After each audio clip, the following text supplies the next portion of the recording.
Welcome back to the course Understanding Our Political Economy.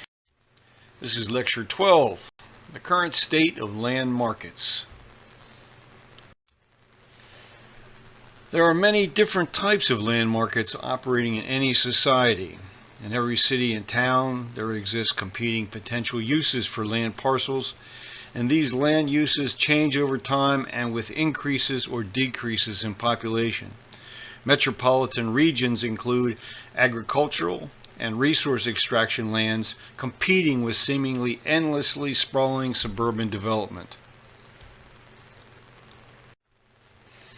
Rural regions contain smaller population centers and an even greater variety of resource extracting activities, as well as parks and restricted access preserves.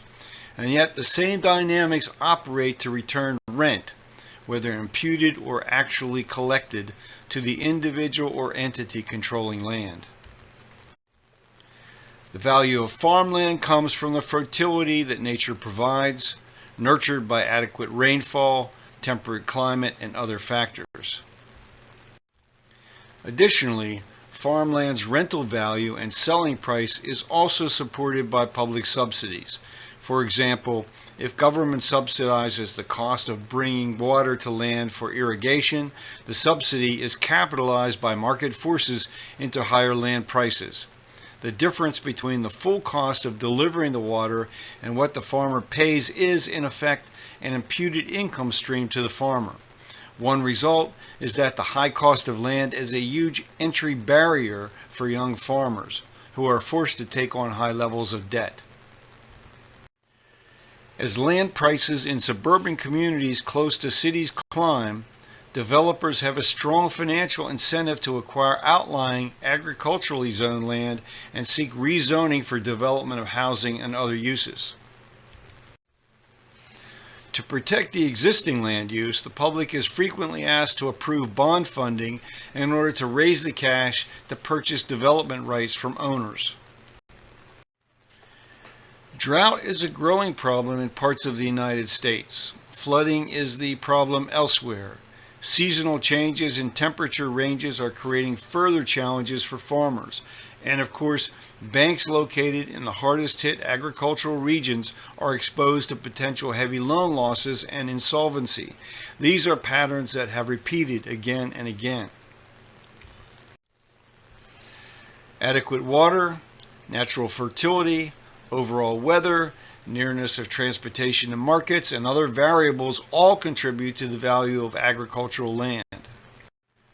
Globally, private companies and investment managers have been acquiring quality agricultural land at a frantic pace. In January of 2012, a report issued by GRAIN, a small international nonprofit organization that works to support small farmers and social movements in their struggles for community-controlled and biodiversity-based food systems, explained. In the aftermath of the financial crisis, so-called alternative investments, such as infrastructure or farmland, are all the rage.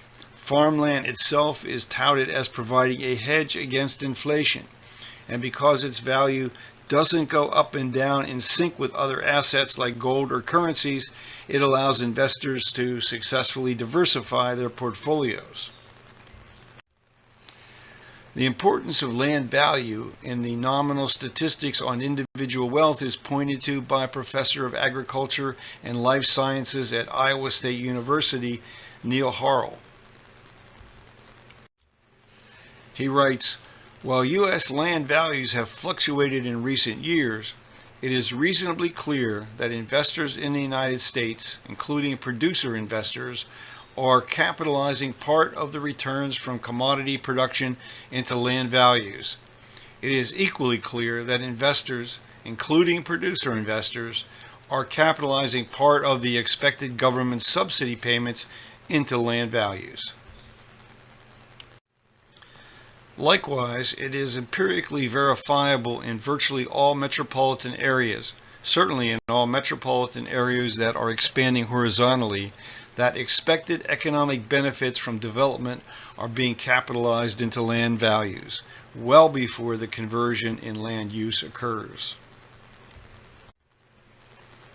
And in fact, one of the benefits of speculating in land zoned for agricultural use is the almost universally low assessment of the land for tax purposes.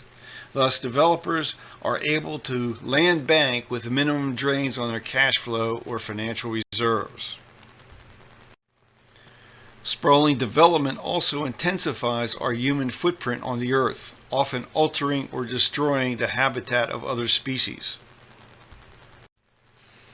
Today, we are learning by experience that the loss of habitat for predators contributes to an explosion in the population of other very destructive and/or disease-carrying species. Even in our residential neighborhoods, a major problem shared by farmers is the disappearance of bees and other insects beneficial to plants. More than 31 million acres of U.S. agricultural land has been lost to sprawling development since 1982. Another 175 acres of farm and ranch land are lost every hour to make way for development. A Brookings Institution senior fellow observed back in 1999 that there are many obstacles in the path of curbing sprawling development. He wrote, "Urban sprawl in the United States is also hard to slow, much less roll back, because numerous government policies actively encourage it. Consider federal tax policy." The current system hits earnings and savings, while interposing preferences for selected economic activities such as home buying or the bond issues that finance new sports stadiums, industrial parks, and malls. This blend of incentives frequently overstimulates the exodus of population and jobs from central cities to outlying areas. Among our most valuable natural resources are our forested lands. There are over 750 million acres of forest land in the United States. Some 18 million acres of forest was added between 1990 and 2020. Mining companies hold claims to 5.6 million acres of public land. Many paid less than $1 an acre for this land, or as little as 62 cents in yearly rental fees per acre. There are no provisions for payment to the federal government for gold, silver, and other precious metals taken from public land. Nearly 200 companies control at least 10,000 public acres. Foreign companies hold 21% of the claims. Revenues from oil and natural gas leases on onshore federal lands totaled $4.2 billion in 2019.